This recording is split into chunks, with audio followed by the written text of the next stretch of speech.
Sa bahagi po natin, may mga kinakausap po tayong people's organizations na actually ay naghahanda na rin naman talaga, and tentatively ay tinatanaw na within this week ay ma-file, although maglalabas din ng formal na media advisory. Kaya din po siya hindi talaga matatakal kung kailan, kasi meron po tayong mga leaders ng iba't ibang organizations na actually naghahabol na gusto din talaga nila ay maging bahagi sila ng complainants. Ganun na po talaga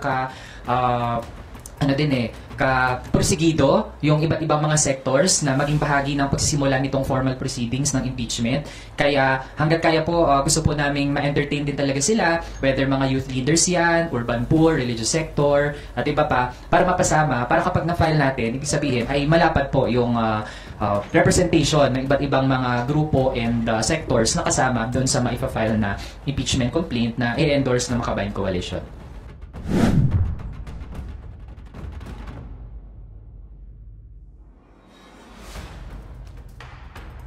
Yes, ngayon po ay dumarami ang mga kababayan natin na nagiging aware tungkol dun sa issue ng confidential funds at paano ba dapat sumagot at managot yung ating mga opisyal. Maging po yung mga dating matatawag pang supporters ng vice-presidente noong nag-meltdown po siya sa isang press conference. Kahit po sila ay nagtataka na rin bakit ganito yung nakaupong opisyal. Nakita po nila na hindi forever dapat na untouchable yung mga opisyal. May hangganan dun sa kanilang impunity, at darating din naman talaga ang panahon na mamumulat yung ating mga kababayan at magdedemand na rin ng mga kasagutan sa kanilang mga tanong.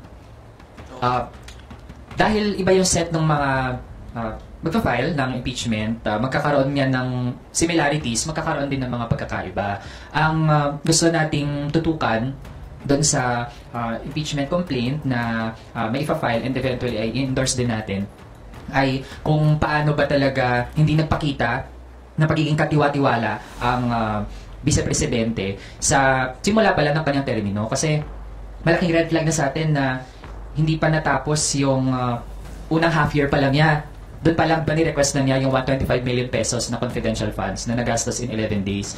At nung simula pa nga lang, di ba, kakonti pa lang yung mga mababatas na nakita na merong mali doon. Pero dahil nagpursige tayo, tinulak natin na pag-usapan yun, fast forward, umabot tayo sa ganitong punto na okay, nabigay yung pera, tapos okay, hindi naman talaga pala nagastos ng tama.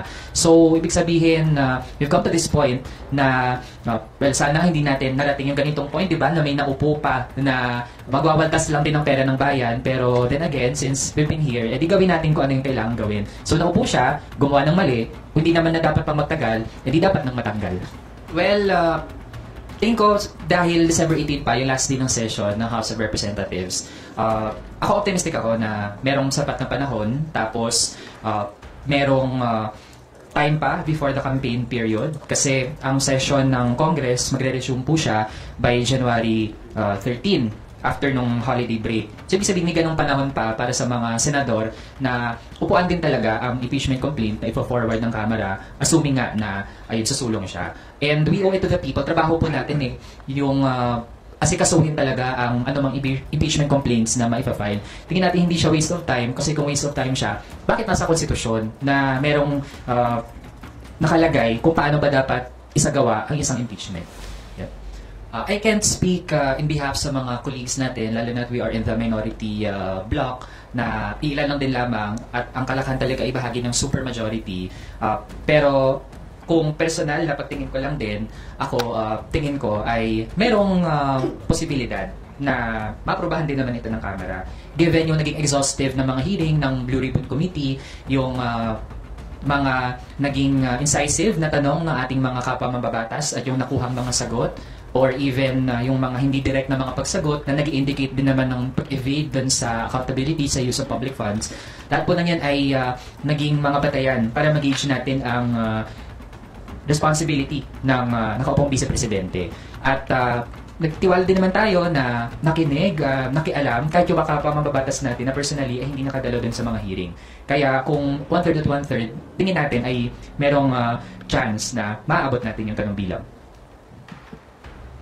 That would depend din dun sa aabutin, kasi For example, kung meron ng sinimulang talakayan yung isang committee, tapos hindi pa naman niya nasarahan yung kanyang mga hearing, at meron pang pumasok, pwedeng incorporate yon or emerge dun sa ano na yung mga present na pinag-uusapan. So actually, since nandito na rin naman tayo, kung meron pang ang ibang mga kababayan din natin na gusto mag-initiate ng kanilang sariling impeachment complaint, ay ini-encourage po natin yan. Ibig sabihin, merong i-endorse ang Makabayan Coalition, pero this doesn't stop us from expressing our solidarity dun sa iba pa nating mga kababayan who might have other angles or other points na gusto nilang ilagay sa kanilang articles of impeachment. Bahagi po ito ng demokrasya, gusto nating hikayatin talaga yung mas maraming mga pwedeng mag-file. Para, ayun, kung marami nga, edi lahat ng yan, pwede i-consolidate sa appropriate committee. Sa ipa-file po ng mga people's organizations na set na endorse ng Makabayan Coalition, edi, yun, nandyan po, una kung paano talaga ginamit ang actually, hindi lang confidential funds, pero maging yung regular funds din ng Office of the Vice President saka ng DepEd, lalo na yan yung dalawang agencies na hinawakan ni ng nakaupong vice-presidente. Tapos, kahit dun sa regular funds nga, yung napakabagal ng paggamit ng pondo, hindi may paliwanag sino yung mga beneficiaries, yung mga expired na mga gatas, yung mga laptop na hindi na-deliver. Lahat po na yan part ng totality ng pagiging hindi niya katiwa-tiwala na magtagal bilang public official. Tapos, bahagi din po ay yung hindi niya paggampan sa kanyang responsibilidad na magpaliwanag kung paano niya ginastos yung pondo. Kasi hindi pwedeng nag-request ng budget, hindi ginamit ng tama, tapos parang bahala na tayo kung paano i-treat yung kanya naging performance, di ba? Tapos, parang, simply put, parang ang kapal ng mukha na magre-request ng funding for the following fiscal year, di ba? Nang hindi nga nag-explain paano nagamit yung pondo. So, bagay din po yun. Kasi hindi po option, pero duty yung magpaliwanag paano ginamit yung funds.